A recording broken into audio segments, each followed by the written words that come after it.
Good afternoon students. बच्चे इस video ਦੇ ਵਿੱਚ ਆਪਾਂ डिस्कस करांगे कंपाउंड माइक्रोस्कोप। पिछली भी ਜਿਹੜੀ ਵੀਡੀਓ ਹੈ ਉਹਦੇ 'ਚ ਆਪਾਂ ਸਿੰਪਲ ਮਾਈਕਰੋਸਕੋਪ ਡਿਸਕਸ ਕੀਤਾ ਸੀ, ਜਿਹੜਾ ਇਸ ਪ੍ਰਿੰਸੀਪਲ ਤੇ ਬੇਸ ਸੀ ਕਿ ਜਦੋਂ ਵੀ ਆਪਾਂ ਜਿਹੜਾ ਆ ਆਬਜੈਕਟ ਨੂੰ principal focus and optical centre ਦੇ ਵਿੱਚ ਰੱਖਦੇ ਆ, ठीक है, तो ਉਹਦੀ वर्चुअल इरैक्ट एंड मैगनीफाइड इमेज ਜਿਹੜੀ ਆ ਉਹ ਬਣਦੀ ਆ। ठीक है, कंपाउंड ਦਾ मतलब ਹੁੰਦਾ ਜਿਹੜਾ ਇੱਕ ਤੋਂ ਵੱਧ ਲੈਂਸਿਸ ਨਾਲ ਜਿਹੜਾ मिल के बनया हो। जोड़ा कंपाउंड माइक्रोस्कोप आ उस दो लेंसिज होंगे ने, ठीक है, और उन्होंने दोनों लेंसिज नूं आपां यूज़ करके जिहड़ी है लार्ज मैगनीफिकेशन जिहड़ी आ प्रोड्यूस कर सकते हैं। ठीक है, ये कंपाउंड माइक्रोस्कोप ज़्यादातर लैब्स दे विच हुंदा है। तुसीं माइक्रोस्कोप जिहड़े भी लैब्स च देखिया, एक लेंस उपर हुंदा एक नीचे हुंदा। जिहड़ा नीचे वाला लेंस हुंदा उहदे नीचे आपां सैंपल रखते हैं और उपर वाले लेंस तो आपां देखते हैं। ज़्यादातर जिहड़े लैब्स दे विच यूज़ होंदे ने माइक्रोस्कोप्स, बायोलॉजी लैब दे विच वो कंपाउंड माइक्रोस्कोप होंदे ने।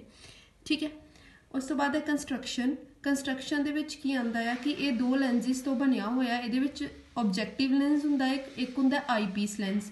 जिहड़ा ऑब्जेक्टिव लेंस हुंदा उहदा अपर्चर स्मॉल हुंदा है ते स्मॉल ही उहदी फोकल लेंथ हुंदी है। जिहड़ा आई पीस लेंस हुंदा उहदा लार्ज अपर्चर हुंदा है ते लार्ज फोकल लेंथ हुंदी है। मतलब एक लेंस छोटा हुंदा है और एक लेंस जिहड़ा आ वो वड्डा हुंदा आ, और दोनों दे अपर्चर दे विच भी डिफरेंस हुंदा आ ते फोकल लेंथ दे विच भी। क्लियर। नैक्सट है प्रिंसीपल। जदों भी आपां किसी ऑब्जेक्ट नूं कन्वैक्स लेंस के सामने रखते हैं between F0 and 2F0। F0 लिखण दा इत्थे मतलब आ क्योंकि इत्थे दो लेंस ने, एक ऑब्जेक्टिव लेंस और एक है आई पीस लेंस। ऑब्जेक्टिव लेंस का भी अपना फोकस होएगा, उन्होंने आपां FO बोलांगे या F0 बोलांगे, और जिहड़ा आई पीस लेंस है उहदा भी जिहड़ा अपना फोकस होएगा। इस करके मैं F की जगह ते इत्थे F0 या FO यूज़ कर रही हूँ। ठीक है, जदों भी ऑब्जेक्टिव लेंस के सामने आपां किसी ऑब्जेक्ट नूं रखते हैं बिटवीन FO एंड 2FO तो रियल एंड इनवर्टिड इमेज बनती है। फिर आ जिहड़ी रियल एंड इनवर्टिड इमेज बनती है, ये दूसरा जिहड़ा आई पीस लेंस आ उहदे फोकस ते ऑप्टिकल सेंटर दे विच बनती है। ठीक है, तो जदों उहदे विच जिहड़ी इमेज नूं आपां ऑप्टिकल सेंटर ते फोकस दे विच रखदे हां ते अगेन जिहड़ी है ये जिहड़ी इमेज बनी साडे कोल ये दूसरे लेंस वास्ते ऑब्जेक्ट का काम करेगी। तो अगेन जिहड़ी फाइनल इमेज बनेगी वो वर्चुअल होएगी, इनवर्टिड होएगी तो बहुत ही ज़्यादा मैगनीफाइड होएगी। ठीक है, वर्चुअल जिहड़ी इस करके क्योंकि मीट नहीं करदियां पईयां रेज। ठीक है, और इनवर्टिड इस करके क्योंकि ऑब्जेक्ट के कंपैरिजन वो इनवर्टिड बनती पई है, क्योंकि दो इमेजेस बनिया ना, पहले लेंस ने एक इमेज बनाई, वो जिहड़ी इमेज सी वो दूसरे लेंस लिए ऑब्जेक्ट का काम करेगी तो एक फाइनल इमेज जिहड़ी आ वो बनेगी और वो हाईली मैगनीफाइड होएगी। सो आपां देखते हैं इहदी रे डायग्राम कि किस तरह कंपाउंड माइक्रोस्कोप दे विच जिहड़ी इमेज आ वो बनती है। कंपाउंड माइक्रोस्कोप इहदे विच एक छोटा लेंस हुंदा आ ऑब्जेक्टिव लेंस, एक जिहड़ा हुंदा है वो थोड़ा वड्डा लेंस हुंदा है वो हुंदा है आई पीस लेंस। ठीक है, ये मान लिया आपां ऑब्जेक्टिव लेंस और ये आ गया साडे को eyepiece lens. Clear. This is the common principal axis for both the lenses. ठीक है, ये हो गया C1 पहले लेंस का ऑप्टिकल सेंटर, ये हो गया C2 दूसरे लेंस का ऑप्टिकल सेंटर। ठीक है, इत्थे इत्थे ये ऑब्जेक्टिव लेंस के फोकस ने। ठीक है, सो जदों आपां ऑब्जेक्ट नूं FO ते 2FO दे विच रखांगे, इधर 2FO भी होएगा। ठीक है, जिहड़ी रे पैरेलल जाएगी वो फोकस चो पास करेगी और जिहड़ी ऑप्टिकल सेंटर चो पास करेगी वो सीधी निकल जाएगी। ये इत्थे आके मीट कीतियां, इत्थे बनी साडे को इनवर्टिड image A', B'।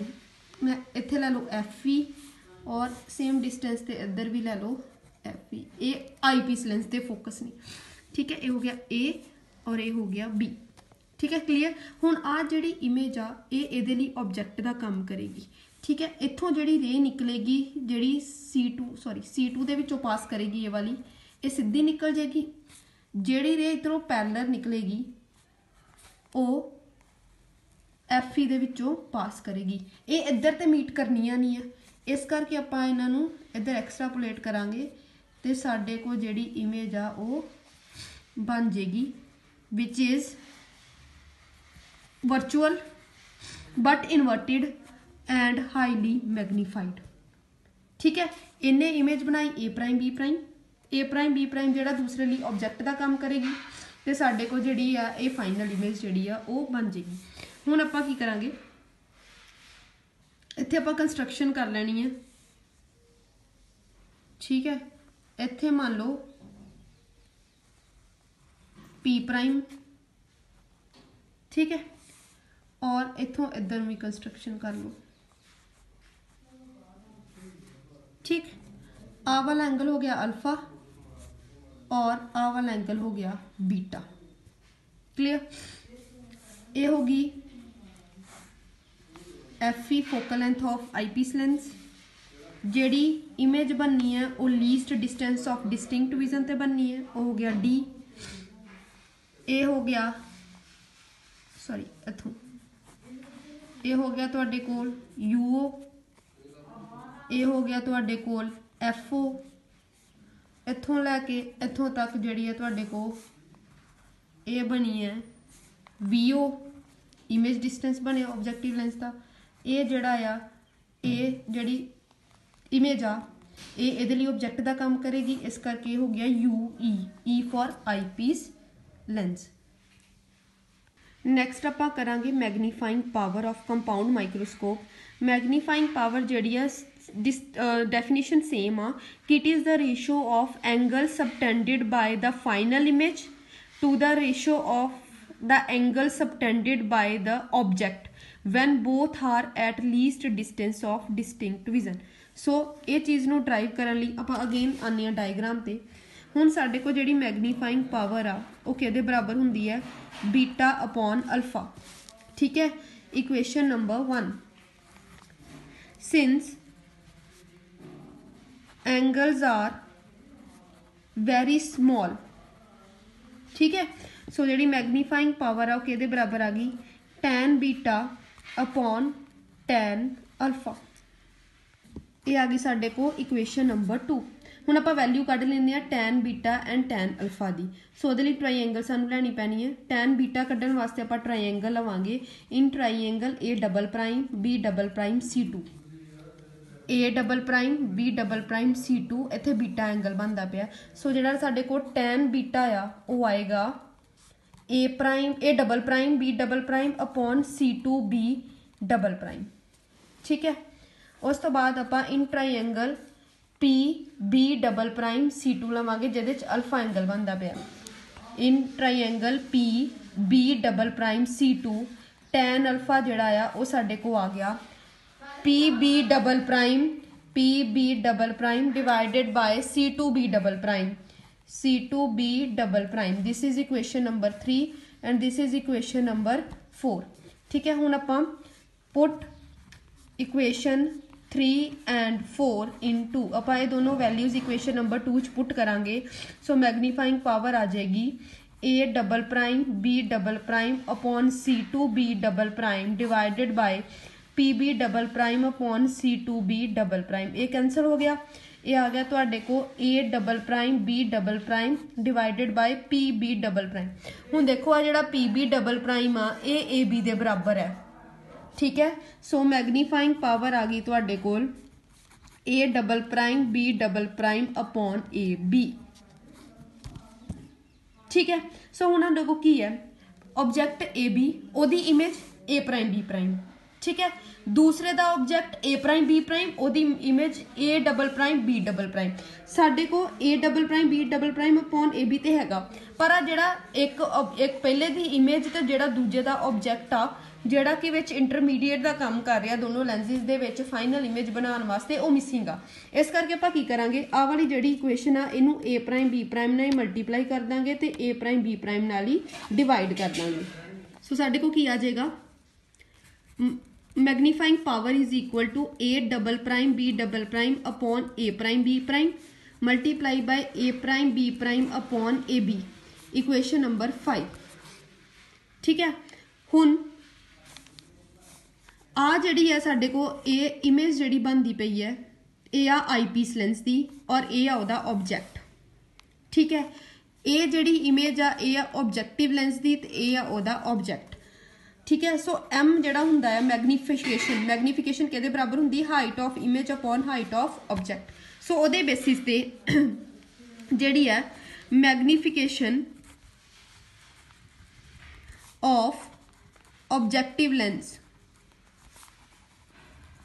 M O के बराबर आ गई A prime B prime upon A B. ए हो गया ऑब्जैक्टिव लेंस की इमेज, ए हो गया ऑब्जैक्टिव लेंस का ऑब्जैक्ट, ए होगी उन्होंने हाइट। और magnification of eyepiece lens M E के बराबर आ गया A double prime B double prime upon A prime B prime. हुण आ जिहड़ियां दोनों चीज़ां ने वो इहदे विच देखो, ये हो गई एम ई, ये हो गया एम ओ। ਇਹਦਾ मतलब ये है मैग्नीफाइंग पावर तुहाडे को आ गई magnification produced by objective lens multiply by magnification produced by eyepiece lens. Equation number 6। हुण आपां एम ओ ते एम ई दी वैल्यूज़ जिहड़ियां ने वो फाइंड करनियां ने। ठीक है, सो सब तो पहलों आपां एम ओ दी वैल्यू फाइंड करते हैं। एम ओ जिहड़ा है वो किहदे बराबर आ A prime B prime upon A B दे बराबर आ, that is equal to B O upon minus U O. ठीक है, डायग्राम च देखो। ठीक है, डायग्राम दे विच वी ओ पॉजिटिव है, ठीक है, तो यू ओ नैगेटिव आ। ठीक है, इस करके जिहड़ा आ साडे को जिहड़ा आ magnification produced by objective lens जिहड़ी आ वो आ गई V O upon minus U O. पर जो आपां आई पीस लेंस की गल करते पे हाँ, ठीक है, तो यू ई भी नैगेटिव है तो वी भी की है नैगेटिव। ठीक है, आपां वाली मानी वैल्यू वी, यदि इमेज कितने डिस्टेंस ते है, वी डिस्टेंस ते है। ठीक है, और ये भी नैगेटिव है और ये भी नैगेटिव है। सो जो आपां एम ई की वैल्यू कड्डांगे वो आएगा M E is equal to A double prime B double prime upon A prime B prime. वो किहदे बराबर आएगा minus V upon minus U E, minus minus cancel, ये आ गया वी अपॉन यू ई। ठीक है, इनू मान लो इक्वेशन नंबर 7, ये आ गई इक्वेशन नंबर 8। ठीक है, बट जिहड़ा वी है डायग्राम तो वो डी दे बराबर है, इस करके एम ई के बराबर आ गया डी अपॉन यू ई। ठीक है, अगर आपां आई लेंस की गल करिए, ठीक, सो आई लेंस की गल करांगे तो की आएगा -1 upon U plus 1 upon V is equal to 1 upon F E. हुण आपां new Cartesian sign conventions apply करांगे तो साडे को यू जिहड़ा आ वो माइनस यू ई दे बराबर है, वी जिहड़ा आ वो माइनस डी दे बराबर है। ठीक है, सो की आ जाएगा इत्थे पुट करो -1 upon minus U E plus 1 upon minus D is equal to 1 upon F E. ये तो पॉजिटिव हो गया, सो 1 अपॉन यू ई आ गया साडे को, sorry 1 upon U E minus 1 upon D is equal to 1 upon F E दे बराबर आ गया। हुण साडे को की है 1 upon U E minus 1 upon D is equal to 1 upon F E. इनू पूरी नू तुसी डी नाल मल्टीप्लाई कर दो तो तुहाडे को आ जाएगा डी अपॉन यू ई, ये डी नाल D cancel -1 D upon F E किदां आ मल्टीप्लाई बाय डी। ठीक, ये आ गया तुहाडे कोल। सो इथों डी अपॉन यू ई के बराबर आ गया 1 plus D upon F E. ठीक है, हुण जिहड़ा आ देखो एम ई के बराबर है डी अपॉन यू ई, तो डी अपॉन यू ई के बराबर है 1 प्लस डी अपॉन एफ ई। ਇਹਦਾ मतलब ये है देयरफॉर एम ई आ गया तुहाडे को 1 plus D upon F E. ठीक है, यही चीज़ नू अगर आप इक्वेशन नंबर 6 पुट करांगे एम ओ ते एम ई दी वैल्यू, सो एम ओ दी वैल्यू तुहाडे को आई है V O upon minus U O, ते एम ई दी वैल्यू आई है 1 plus D upon F E. जो तुसीं इन्हां दोनों नू कंबाइन करोगे तो मैग्नीफिकेशन पावर जिहड़ी आएगी मैग्नीफाइंग पावर वो आएगी V O upon minus U E into 1 plus D upon F E. ये किद्दां आया आ, जिहड़ी इक्वेशन नंबर 6 सीगी magnifying power is equal to M O into M E, इहदी जगह आपां एम ओ दी वैल्यू पुट करती V O upon U minus U E, ते एम ई दी वैल्यू पुट करती 1 plus d upon Fe. So this is the magnifying power of compound microscope. It is very important article from point of view of examination.